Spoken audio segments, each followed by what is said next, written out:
সরকার পদত্যাগের এক দফা দাবিতে রোববার শুরু হয়েছে বৈষম্যবিরোধী ছাত্র আন্দোলনের ঢাকার সর্বাত্মক অসহযোগ আন্দোলন।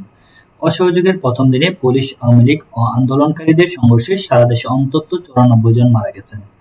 এর মধ্যে নরসিংদীতে 6, ফেনীতে 8, লক্ষ্মীপুরে 8, সিরাজগঞ্জে 13, পুলিশসহ মোট 22, কিশোরগঞ্জে 4, রাজধানী ঢাকায় 9, বগুড়ায় 5, মুন্সিগঞ্জে 3, মাগুরায় 4, ভোলায় 3, রংপুরে 4, পাবনায় 3, সিলেটে 5, কুমিল্লায় পুলিশ সদস্যসহ 3, শেরপুরে 2 জন, জয়পুরহাটে 1 জন, হবিগঞ্জে 1 জন, ঢাকার কেরানীগঞ্জে 1 জন, সাভারে 1 জন ও বরিশালে 1 জন নিহত হয়েছেন।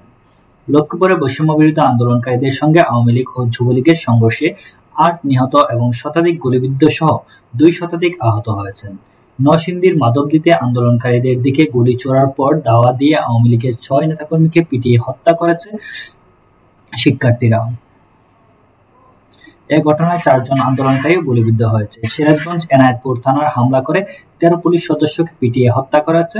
মুন্সিগঞ্জ শহরে তানাপুর চত্বরে আন্দোলনকারী ও আওয়ামী লীগের কর্মীদের মধ্যে রোববার সকাল 10টার দিকে সংঘর্ষে 3 জন নিহত হয়েছে। রংপুরে নিহত হয়েছেন 5 জন। বৈষম্যবিরোধী ছাত্র আন্দোলন ঢাকা অসহযোগ আন্দোলনকে ঘিরে সকাল থেকে উত্তপ্ত মাগুরা। রোববার সকাল 10টার পর থেকে দফায় দফায় আন্দোলনকারীদের সঙ্গে ক্ষমতাসীন আওয়ামী লীগ ও এর অঙ্গ সংগঠনের নেতাকর্মীদের সংঘর্ষের ঘটনা ঘটেছে।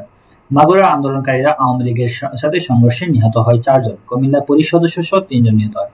পাবনায় নিহত 3, সিলেটের সংঘর্ষে 4 ও ফেনীতে সরকার পদত্যাগের এক দফা দাবিতে পুলিশ ও আওয়ামী লীগের নেতাকর্মীদের সঙ্গে আন্দোলনকারীদের সংঘর্ষে 8 জন নিহত হয়েছে বলে জানা যায়।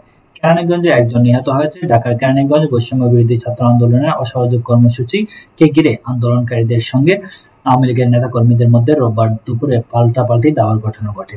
বরিশালে আন্দোলনকারীদের সঙ্গে সংঘর্ষে টুটুল চৌধুরী নামে 62 নামে এক আওয়ামী লীগ নেতা নিহত হয়। ধন্যবাদ সবাইকে। আমাদের চ্যানেলটিকে সাবস্ক্রাইব করে সঙ্গে থাকুন।